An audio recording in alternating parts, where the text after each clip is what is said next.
Oh, Hi, and welcome to If These Heels Could Talk. I'm Joy-Gina with Solutions by Joy-Gina. And I'm Michelle with Bad Cat Digital. You know, something I noticed recently? What? You know, if you go to like a museum or a park or something, I don't know, somewhere where there's like public statues or sculptures of people. And you know these places? There's public statues and sculptures and monuments of named men, like actual people from history. Yes. But the statues and sculptures of women are all concepts. Why is that? It'll all be the seven muses, the faith, the hope, right? It'll be like these ideals, or they're like nymphs, or they're unnamed characters in a fantasy. Like they're not interesting. And it's not like women haven't contributed amazing things to us that could be to society monumentalized or whatever. True. And so that kind of level of recognition though just often doesn't come to women.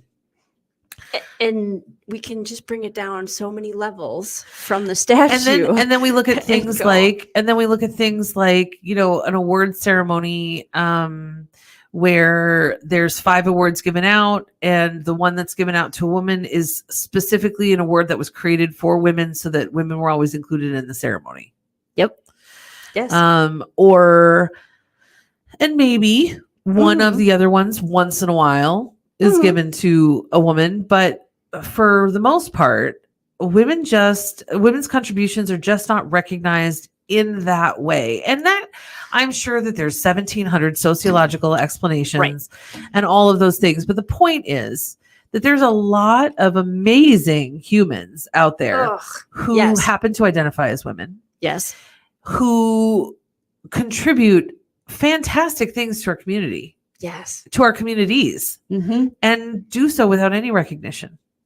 Because if they were to fill, this is really what struck us, and this is where we're going. We're going to the. I didn't just notice this. We've been thinking about this for a while. We've been thinking about this for a while, and in recognizing that. But I also noted I went to fill out a form in recognition of somebody once. Okay, like through a credit union that I'm part of. They're like, recognize a community member, and I'm like, oh, she wouldn't qualify. Like I went to fill out the form. What? The amount of it was the requirements, the threshold for her to have received that, like the things on the list that they were giving credit for, amount of volunteer hours, those types of things, while lovely and great. Her volunteer hours aren't measured in a nonprofit. Her volunteer hours are the immense amount of hours spent driving her children to and from a million different things, and shutting her door and not being able to. I'll just say, let's just say, like a single mom in volunteering. That's just it. But that doesn't mean she's not contributing to her community. But she's also, like the one in particular I was thinking of. I mean, she's running a business, raising her family, helping to take care of her aging parents. Like she's doing all of these things. She's caregiving. But she's not making huge amounts of revenue, because you can't make huge amounts of revenue when you're having to close your doors to bring mom or dad to a doctor's appointment, or when you need to be at your kid's sporting event all the time. Like that's not how it's going to play out. Right. And it annoyed me. Honestly, in that moment, I'm like, oh, wow. So I get the awards and the people that win them. That's great. But I'm like, where's the award for the unsung hero? I'm like, where's the award for the person that sacrificed stuff? And fathers, I would just like to point out, a lot of times have this job also. Like they do a lot of things that nobody, they stick the microphone in the athlete's face. He's like, I want to thank my mom. And it's like, it's not a solely gendered thing, but I think, but in particular, when you're talking about the world of business and you're talking about small business, most, and this is statistically true with the Small Business Association, or Small Business Administration, most women-owned small businesses stay very small. Most women-owned small businesses are either just them, solopreneurs, they never hire anybody, and they're it's exceedingly rare. And I think it's like 1% to 5% of small businesses or something. For a woman-owned business to hit $1 million in revenue a year or more. And it's not because they're not as good at business. And it's not because they're not qualified. It's because there's more demands on their time. You know, one of the things that I have consistently said about Bad Cat Digital is that if we had had children, yes, Bad Cat would not be the size it is, because correct. I would not have been able to put 80, 90 hours a week into growing a business and filling in all of the gaps and supporting all of these clients and saying yes to all of the things. If I had PTA meetings and, 1700 things to do and 14 loads of laundry a weekend, and which we know some of those things, not the laundry, but the PTA and the things that would involve your children would be just and they'd be important to me. They would matter to you. They would Like, matter that's to me. a value And this for you. isn't necessarily about something being forced on me. Mhm. This is a conversation about opportunity. Mhm. And it's a conversation not about equity, but about access. Yes. So when we're talking about, do men and women have an equitable, and there's conversation to be had about venture capital and a variety of other things.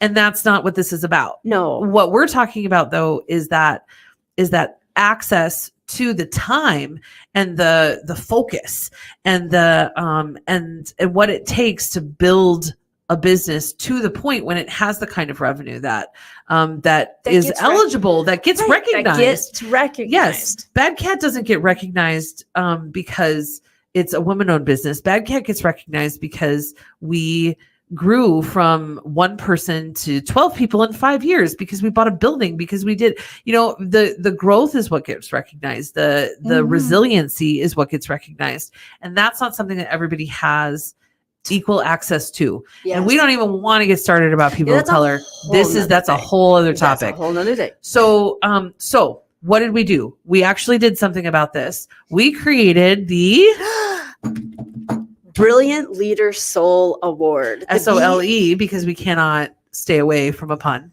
Exactly. So the BLS award was created at the beginning of the pandemic. It was one of the first things actually as part of the podcast that came along that was we've been talking about it for quite a while, but now that we've got interviews and we're talking with people, first recipients. We have our first recipients of the award, and it's not a monetary award. No. It is simply a recognition, an honor, appreciation, and recognition of the years of loyal and dedicated service to the local community of whichever. Yep. For an outstanding commitment as a list roles of the many, many roles of a woman. Mm-hmm. Due to your unselfishness, faithfulness, and devotion to family, business, and clients, you have provided unwavering support to the community around you. Without your steadfast dedication and loyalty, the successful lives of the community around you would be hindered. This award represents the gratitude of those women who follow your example of largely unacknowledged leadership. And that's it. That's what it's for. And so far, it's been a lot of fun. Yeah. To think of women business owners, and our first recipient, you maybe heard her interview already, but I had the privilege of watching her during COVID need to decide if she was going to be continuing her business or not. She was not the only business owner I was having conversations like that with.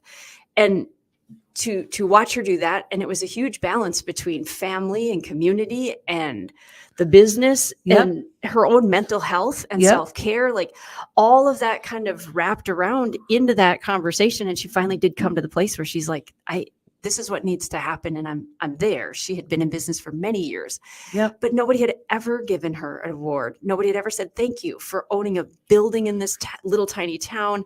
Thank you for always having your door open. Thank you for employing people in this little tiny town. Right. Any of those types of things, because she wasn't this massive revenue generator. She was just this amazing woman. She's just a salon owner. Yeah. And that's what we're trying to combat. Yes. So for all of the brilliant leaders in your life, male, female, beyond, think about what you can do to acknowledge and to say, I see you, and I see the sacrifice and the efforts, and I see the community engagement. I mean, she was a first responder for 12 years. That's just it. Somehow, she should be while able to be having eligible for children- a freaking award. right. That's just it. So this is the point. Mhm. Recognize, take a pause, and think about who in your life would say, you know what, that's a brilliant leader. And a Brilliant Leader Soul Award is exactly what that person deserves. It is. And we are, on that note, potentially going to make this award available for you, our listening community, to start nominating some of those amazing people you start to notice. Yes. And so I'm looking forward to actually meeting other brilliant business owners that we've never met. It would be great. It would And be I want to great. hear those stories, and I'm looking forward So to reach that. out. So keep an eye out. There's going to Yep. be some big changes on our website and some stuff to follow this up. And Oh if gosh, you're don't promise things. I am promising things because then it puts Because then we have to deadlines do into- it. I Oh know. my gosh. Ah! Me. And if you're afraid, like, oh no, nobody needs one more big award. This is it. See this gaudy kind of blingy keychain. If you have video or want to check it out on YouTube, you can see it. We'll put a picture up there. That's it. You get some Yeah. form of blingy little high-heeled keychain and do with And a it certificate. as you It's wish. not a piece of hardware that you have to deal No. with. So thank you so much from Georgina, from Yes. myself. It's been an amazing journey on this podcast on If These Heels Could Talk. And we are so excited to continue Yes. and bring in some additional people and some recognition for the those of us who are historically unrecognized. Thank you for joining us this week. We hope you've learned a little something new, and we're pretty sure you just gained some real insight into something interesting. We look forward